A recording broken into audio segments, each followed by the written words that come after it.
Hello, everybody, and welcome to this week's edition of There's a Will. I'm Will Richardson, and I want to welcome you to a special edition of our show. We'll be hosting Oleksander Tretiak, who is the mayor of Rivne, which is one of the vital centers in Ukraine logistically. Hydroelectric studies go on there and experimentation, as well as training for Ukrainian armed forces, both of Ukrainian soldiers and foreign soldiers, but we'll talk more about that as we go. Oleksander Tretiak, Mayor of Rivne, welcome to the show. Hello to everyone. Thank you for having me in this time. Very happy to have you. It's snowing here in Warsaw, so I don't know what the weather's like there, but it's nice to be inside today. And welcoming also a friend of the program and my friend, Anthony McFarland Gonzalez, from beautiful downtown Bydgoszcz. Welcome, sir. Hi, guys. Good to see you. Good to see you. Right, Oleksander, we met, if I can say this by way of introduction, we met in Rzeszów in December at the conference called World for Ukraine, which was organized by the people in Rzeszów, the regional people in Rzeszów, and brought together aid people from not only throughout Poland and the Ukraine, but also from various countries around the world even, and it was a very exciting thing. I met you on the first day. You were in a great hurry rushing about, and I managed to get your attention for a moment, and you were kind enough to explain to me a few of your needs, which were in one area particularly shocking. Which was the need for generators. Now, we knew that you would need a lot of generators because the Russians were knocking out power sources throughout the country, particularly in major cities, particularly in cities that are important, like Rivne. And boy, you proceeded to lay it on me and let me know what the real situation was. Since then, how has the situation evolved for you since then? Because I spoke to some people, I know some people were trying to help you. And I'm sure that it was already a focus from some of the governmental agencies abroad. How has it gone in terms of the generators up to now? Are you getting electricity and the power that you need? Okay, Will, thank you for so many questions. First of all, it's raining in Rivne. You mentioned about snowing in Warsaw. Okay. It's raining here in Rivne. First of all, I want to express my gratefulness for the help and support for American people and for Polish people. Because Poland, the country, neighboring country, that helps us a lot from the very first minute. And I have to say something. 1 year ago, February 24, when war started, when Russia started its full-scale aggression, at that time, all diplomatics and all ambassadors who were in Kyiv, they left Kyiv, but only one Polish ambassador, my good friend Bartosz Cichocki, he was staying in Kyiv during the time of invasion, full-scale invasion. And that's a great example for many of us, and thank you one more time for support. Yeah, as for situation in Rivne right now, Rivne, city that located not very far from Poland, like probably 150 kilometers from Poland border, and 150 kilometers to near the Belarusian border. So we have some threats from Belarusian side. Almost every day in the media, in the news, people just asking about threats from Belarus. Will the Belarusian president make decision to break our border and start the second front and start, like, let's say, open war? Many people are worrying a lot about it. And many times we have air raid sirens in our city. They are because of jets, military aircrafts that are taken off from military airports near the Minsk, Baranovichi, and so on. And truly saying, this is not really good feeling to have every day air raid sirens on your phone app, and they show that you have to hide yourself to bomb shelters and so on. Last year, in the middle of the summer, I was warning all people in my city, and we were preparing for the very difficult winter season. On my opinion, this winter season was the hardest one, probably during the last 50 years in Ukraine. Because Russia launched its rockets from the Caspian Sea, from Black Sea, and they were targeting on electricity stations, electricity power stations, energy system, destroying it totally, and that caused a lot of troubles in our electricity system all over Ukraine. So it was a very difficult time. Yes. Go ahead. We should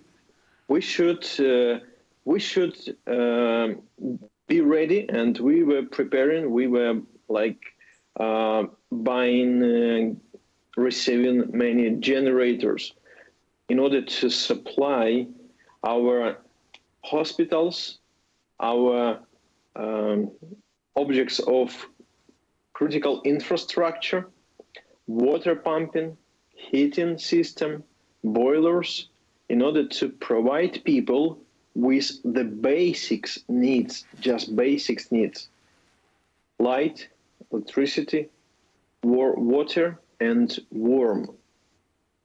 And Rivne was targeted as well. Russians destroyed the biggest electricity substation and totally damaged it, destroyed it, and we have to spend more time during the day or night without electricity. We had the schedule. So can you imagine to live with electricity by the schedule? So all the night you cannot have electricity, you cannot heat your house. During daytime, you just have electricity by schedule for 4 hours per day. This is terrific time, but as Ukrainians, as a country, as a nation, we passed through these difficulties. Now we have more or less stable situation with electricity right now in our city.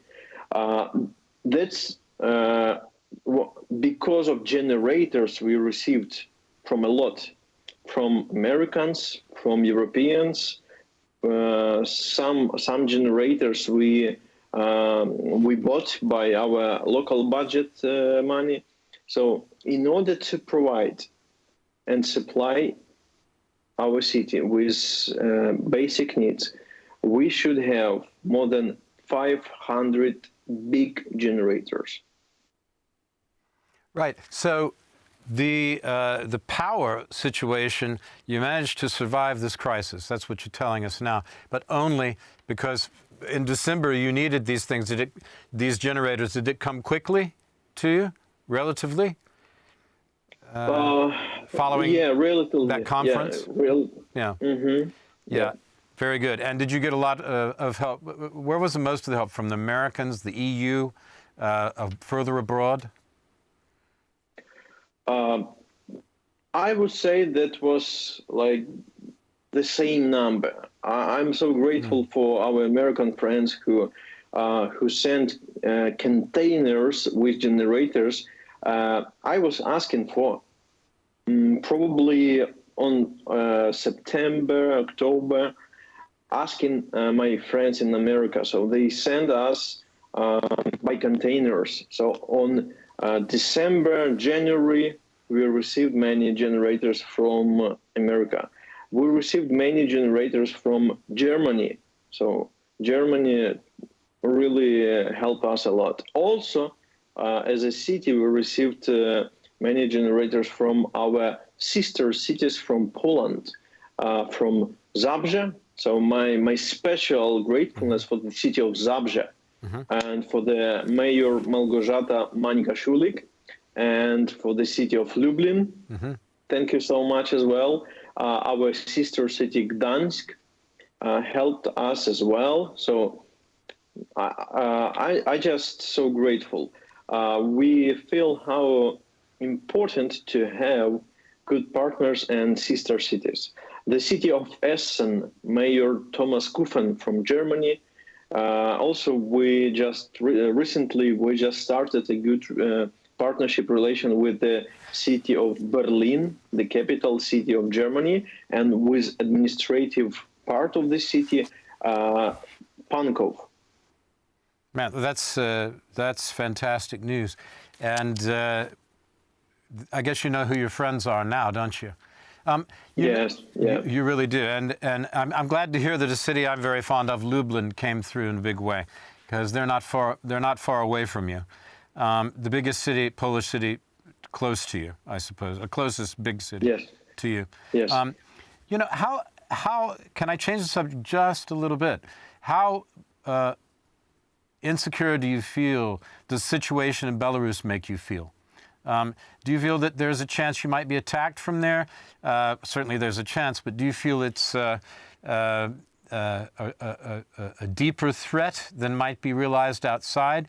And if so, what are you doing?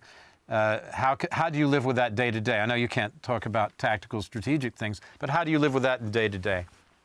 If it is in fact a threat.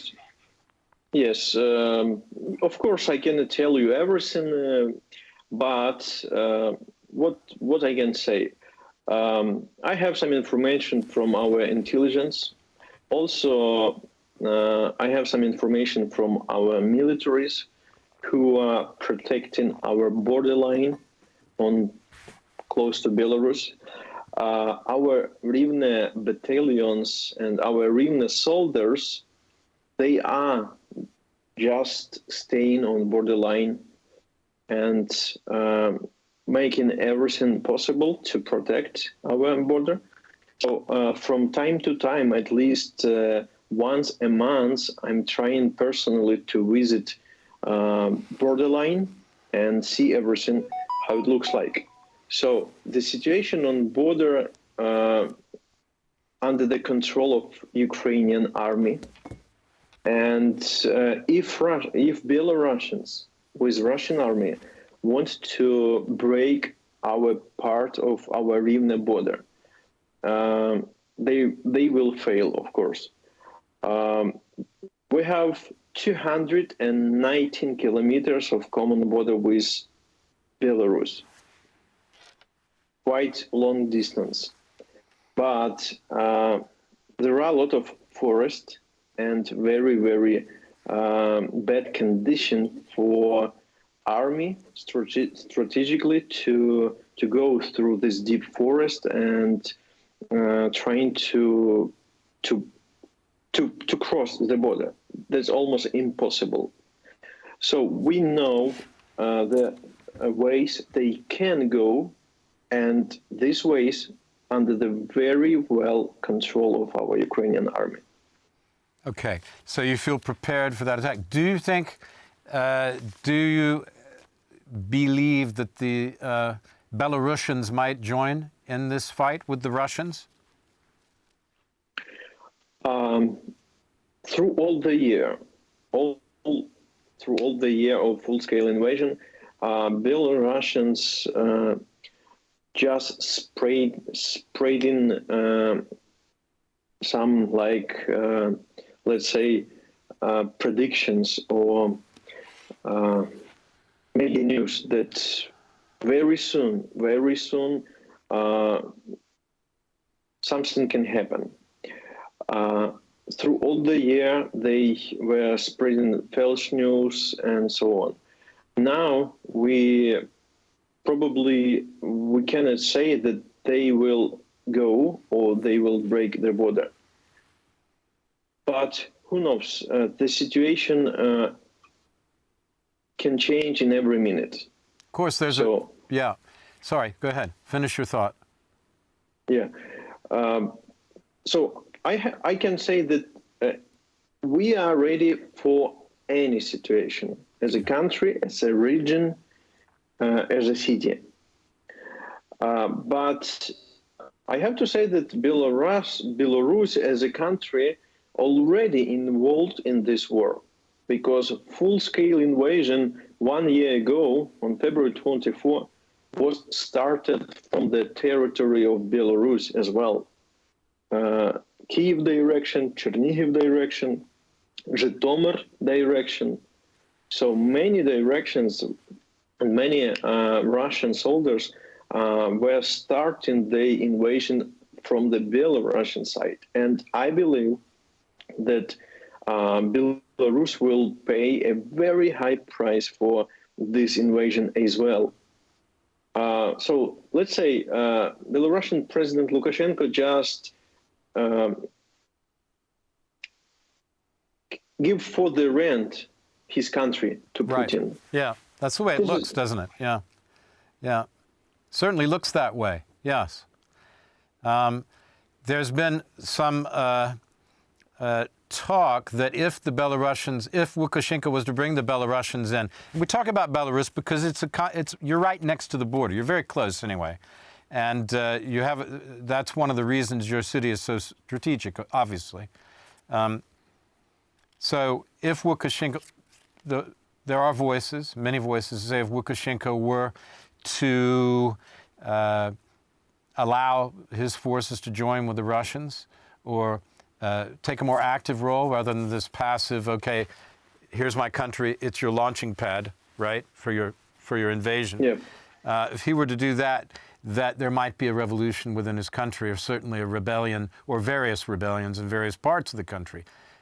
Would you care to speak to that? Yes, of course. Probably 2 months ago, I had a meeting with Belarusians who are fighting for Ukraine right now at the east of Ukraine.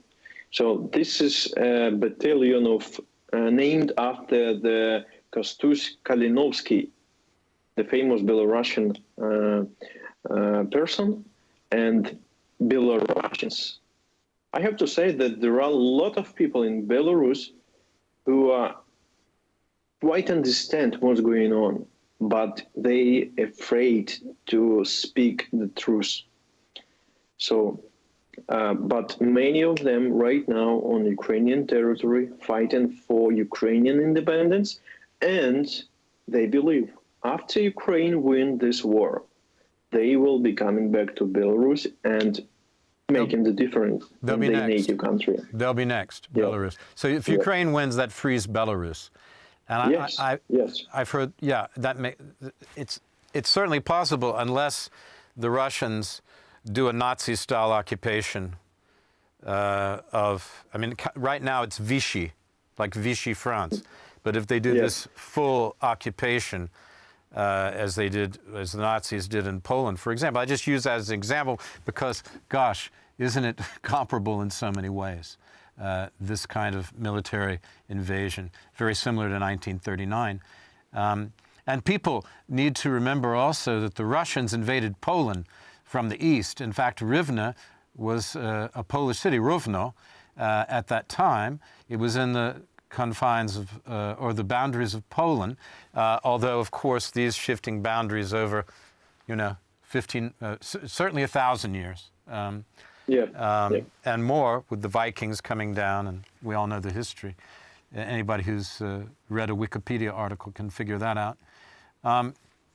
So the fact that the Russians are there does not mean that Belarus is secure. I think that's the point, isn't it? That you'd like to make, and I think we should make.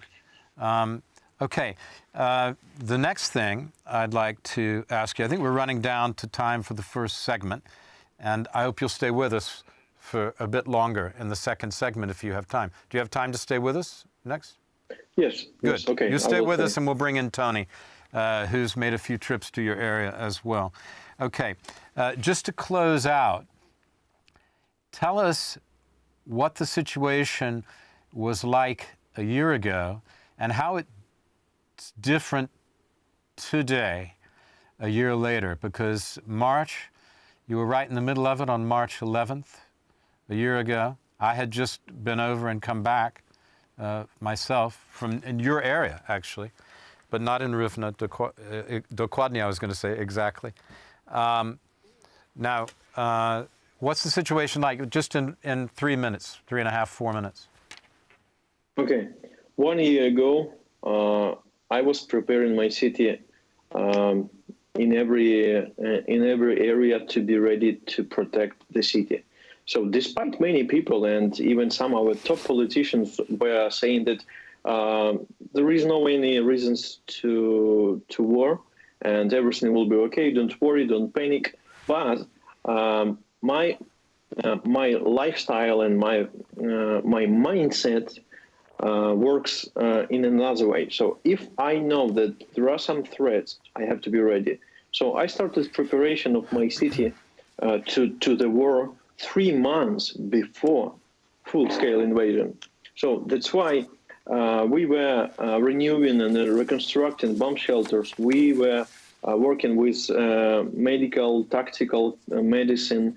We were like teaching people how to use gun, real gun. For even women, they were just asking, help us to teach us how it looks like. And we have to new basics, gun behavior, and so on.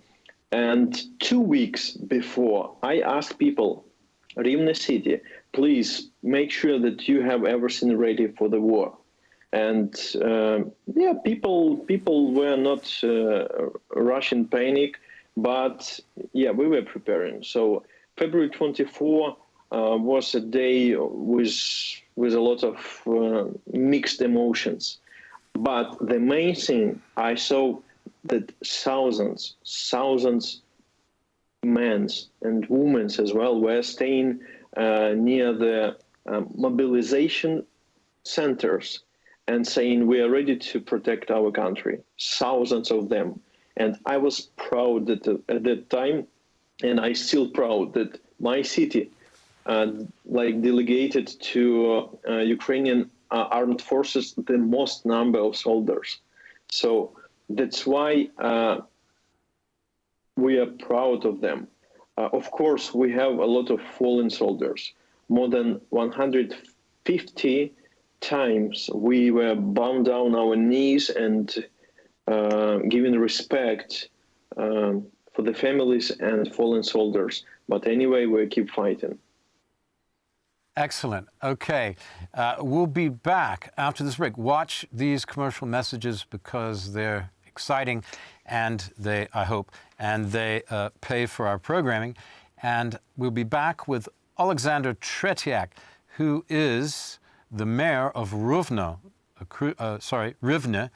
I use the Polish pronunciation. Rivne in the Ukraine, in western Ukraine, near Lviv, and not far from the Belarusian border, a crucial city in Ukraine at this time. And also Anthony McFarland Gonzalez will join us too and jump into the conversation with some of his observations in the second half. Thanks for watching, and we'll be back with the second half of There's a Will.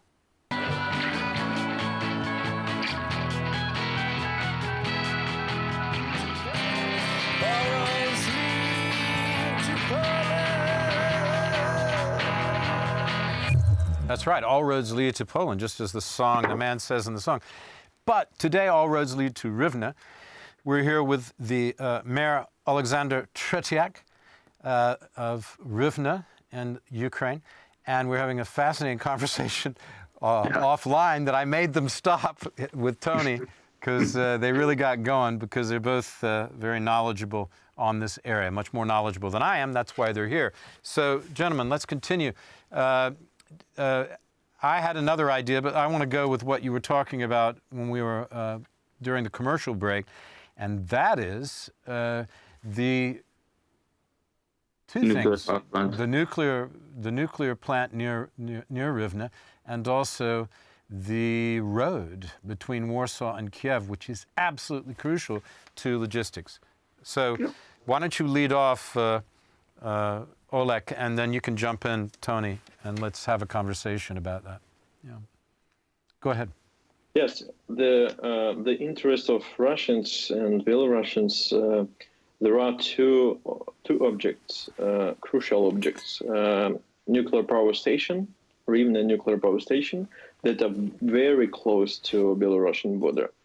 And this nuclear power station supply the main part of energy right now to Ukraine, and highway, the road from Warsaw to Kyiv. And this road very, very important for Ukraine because so many help, support, technical support goes through this way from west to Kyiv. So that's why, we have to keep working to protect these two very important points in our area, in our region, and that's why we pay many attention to our nuclear station and this road, Warsaw way from Kyiv to Kyiv. Has it come under any attack today? Yeah, Tony. Sorry, Tony. No, you're pretty cool. No, I was just going to say, has the Rivne power station sustained any severe damage that is not being able to be reported when it was under occupation of the Russians for that little short time frame that it was?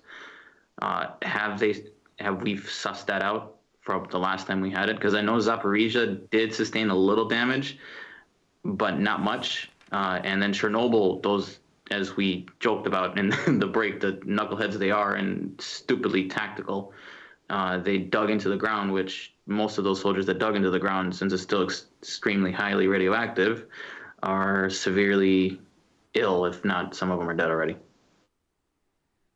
But anyways, yeah, to ask the question, has Rivne sustained and been able to fix the damage?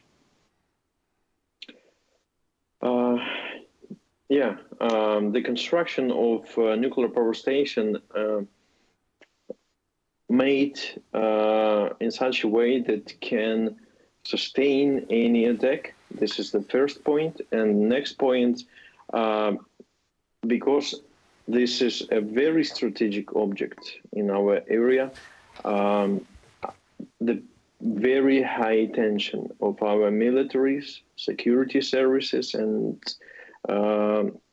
actually all responsible persons on this area. That's why we believe that everything will be okay. It's covered and protected from the air, and also it's protected from the ground. So we do believe that there are no any way for Belarusians and Russians to occupy this territory. We knew the tactic now. So we knew how they behave in Zaporizhia nuclear power station, in Chernobyl. So that's why we pay a lot of attention to this station. Doc, yeah, noticing the abilities you guys had since I drove in there in the beginning of the war with a couple of my mates that are still current forces here in Formosa. We noticed the high security there because we got stopped multiple times. They were wondering why the heck we were there, but we told them and then they let us go through. But no, the one thing that I'm really worried about is the fact that if these guys get lucky, and they have gotten lucky a couple times, and the example, not in Rivne, but in Zaporizhia, where they hit the second generators to bring in the power for the water to basically the sump pumps for the reactor cores. Have you guys taken the steps to have a tertiary, or without telling us any strategic overview, but has there been plans to increase the sustainment if in case the secondary generators fail?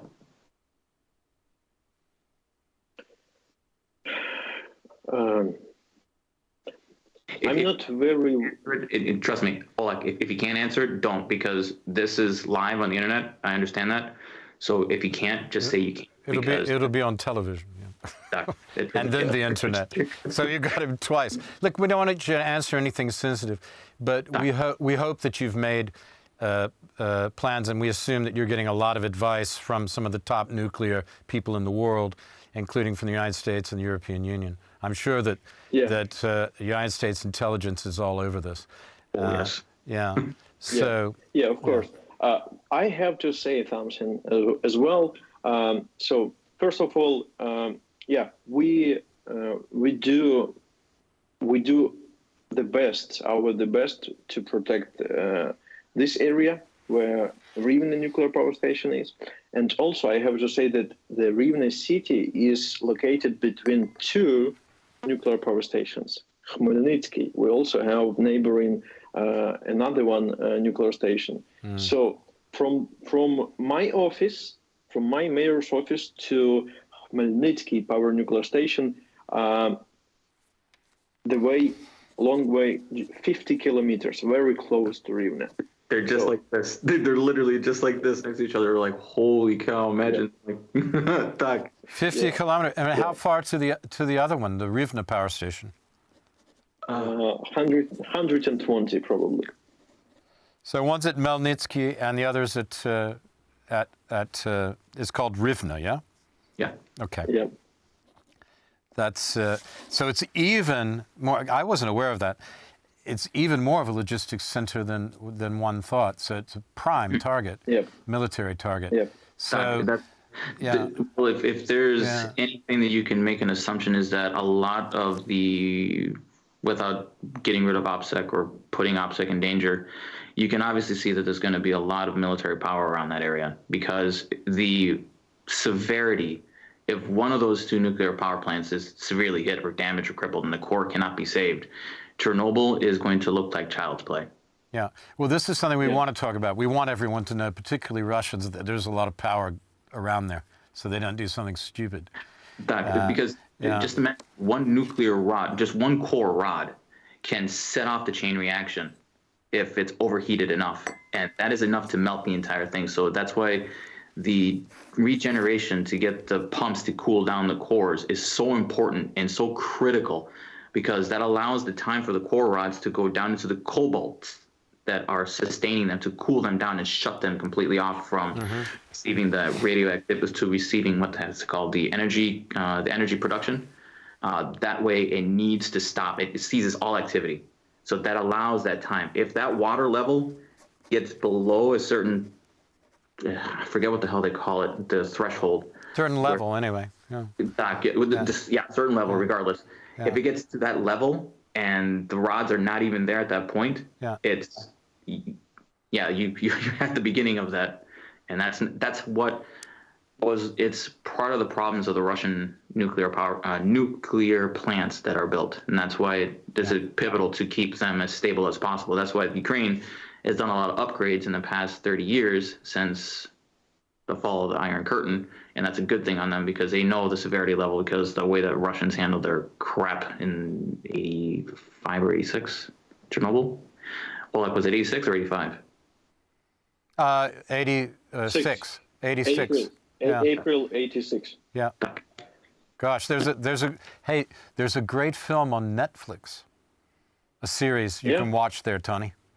No, I've read the book. I've watched the series. I've done. He wasn't even born then. You weren't either. Neither one of you were. I was born. I was born. I was just 4 months, like newborn baby. Wait a second. I'm the old guy here. Don't try and take that from me.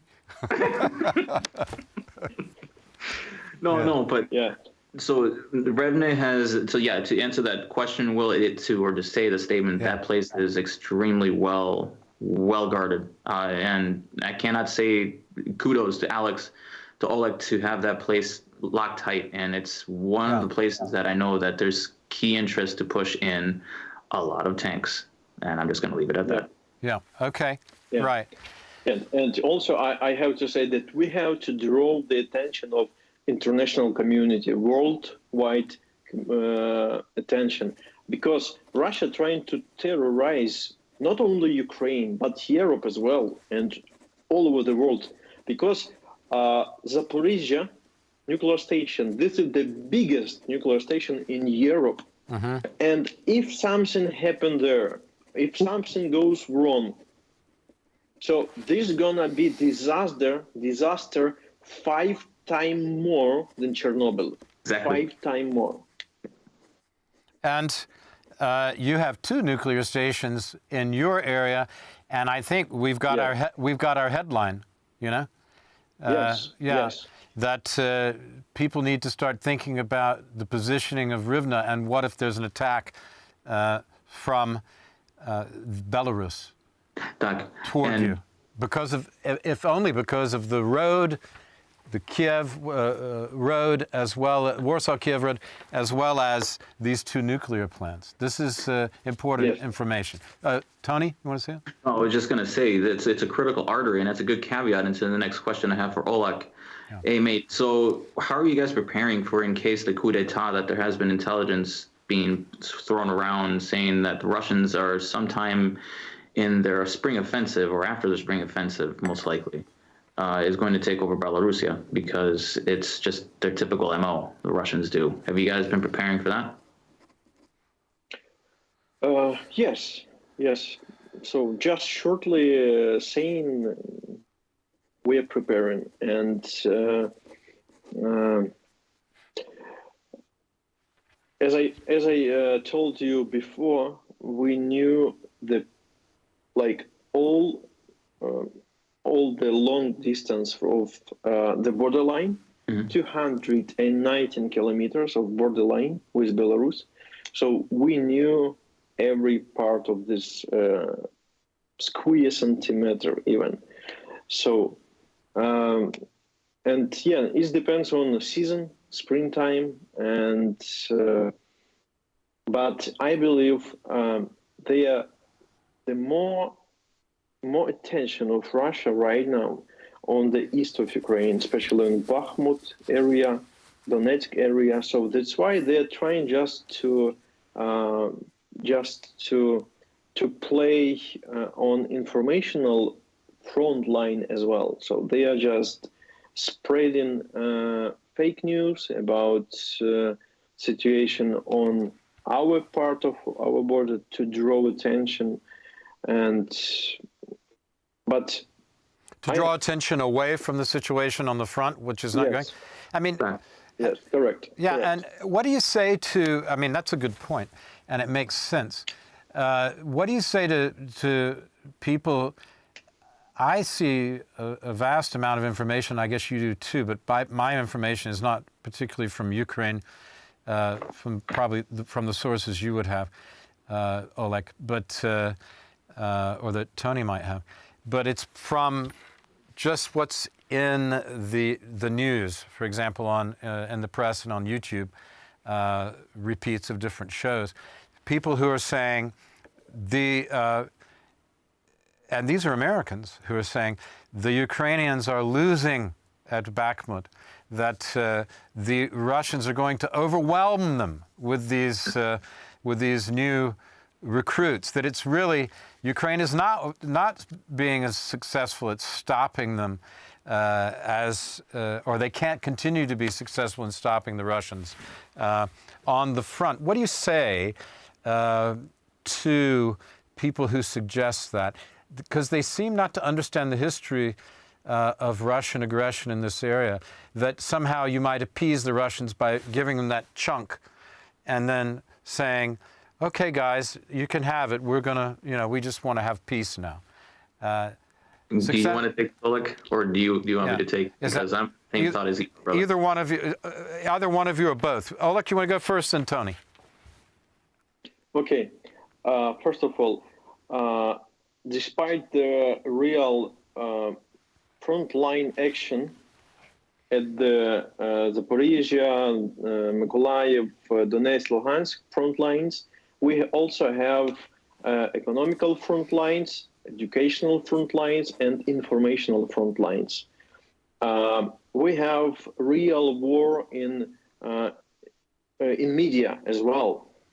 And some media just spreading fake news about Ukraine. We see that Russia keep having the lobby in through some politicians, some media, and so on.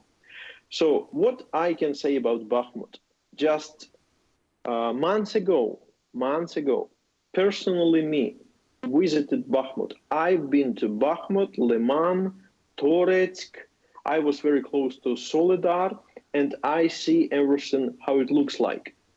Our Rivne soldiers, our Rivne battalions protecting and fighting for Bakhmut and that area. I have to say that we as a country, as a nation, we will pay a very high price and we will go to the very end, but we will win this war. Why? Because me personally, I'm ready to put my life, as a sacrifice in order my children, my grandchildren would never know what does it mean war, would never know how it looks like to live with 3 times, 5 times per day air raid sirens. So this is what Ukrainians looks like now. So we're not giving up. So we will fight till the very end, and we will get the victory, of course. And then we might call that the spirit of Bakhmut right now. Eloquently put. Thank you for that, Olek. You should know. And thanks for sharing that eyewitness account. Tony, can you keep it to a minute or two, a couple of minutes? So intelligence is showing that Bakhmut right now is not being controlled by the Russians. They're actually at a stalemate with Ukrainians. Ukrainians are actually gaining more ground than the Russians. And that's because the Wagner Group has been having a split with Russia themselves. Idiots as they are and arrogant as they are, Russians cannot resupply them, and they have promised Wagner to supply them with munitions and weapons, along with personnel reinforcements. They're not getting that. It's because the Wagner leader has been at wit's end and has been the biggest thorn in Putin's This is a band of brigands, cutthroats, pirates, some of the worst criminals. The criminals in charge are worse than the criminals they've put in from the jails. They're much worse. Yeah. The one problem that he's had is that a lot of call a spade a shovel. Yeah, pretty much. That's a good way to put it. So to have the media say that Ukrainians are going to lose Bakhmut is absolutely asinine. They are gaining more ground than Russians have ever been able to control. And I think that with the predictions that we're seeing, with a lot of the intelligence being passed, within the next 3 or 4 months, they're going to gain Bakhmut, if not more. Thank you. Because Russians are able to sustain it. I've got to come back to Olek for the last word. Olek, when do you have the last word? What have you? And please come back to the show. Will you be a guest again, please? Olek? Okay. Will you come back? Thank you, because we have a lot more to talk about, and your wisdom and your views are extremely important to be put out before people in the West. Okay, and I want to be one of the people doing that. Now, along with Anthony. So we'll just continue our conversation from World for Ukraine. Now, there's a will for Ukraine, and there's a will for Rivne. Now, may I also say, just give us, or ask rather than say, in a nutshell, what we haven't asked you as the last word. What we haven't asked you, did you like for our viewers to know?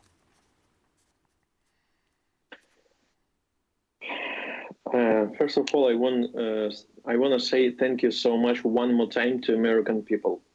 I just want to say that you can be sure that support, guns, and any type of donations and support you send to Ukraine, we will use wisely, and we will use just for the victory's sake. Another one point I want to say, just 2 weeks ago, the group of children from my city, from the Rivne city, they returned back from United States. This is a special children. This is a children of fallen heroes, our Rivne city soldiers who were defending our country. So we were able to send the group of our kids of fallen soldiers to United States with our good friends and partners, especially with Ukr Foundation and some good friends of ours. And these children, these kids, were able to visit Congress. They were in DC. They had a meeting with congressmen, with congresswomen. They had a meeting with Congresswoman Kaptur, who is a co-chairwoman of Ukraine caucus in Congress. And so they were asking about the help. Also, they had some retreat, some rehabilitation, some excursions, and so on. So thank you so much for receiving these kids and helping us. Right now, in my city, we are trying to build rehabilitation center. So as a mayor, I see how important it is to have rehabilitation center for our militaries. So after the victory, we will have so many challenges and issues. And that's why I want to welcome them back and also treat them well in my city, because they deserve the biggest respect and honor. And we have to build a new culture of respect for militaries, like in United States. As I know, in United States, like the ministry that are working with veterans and you have special culture for veterans. And also you mentioned about Anthony, who was in Afghanistan, am I right? Yes. Correct. Afghanistan, yep. Yeah, so that's why my respect to you as well. And yeah, so this is our challenge for today, and let's fight together. Excellent. Thank you very much, gentlemen. I want to thank the mayor of Rivne in Ukraine, nestled as Rivne is between two very strategic power stations not far from the Belarusian border. His name is Oleksander Tretiak. Oleksander Tretiak. Remember that name, folks. It's an important name. And for the future in Ukraine, the good future that there will be once this war is over. And I want to thank, as usual, our commentator and security expert, Anthony McFarland Gonzalez, for being with us. And I want to thank you for watching. And may I say, hey, you're looking well. Why don't you stay that way?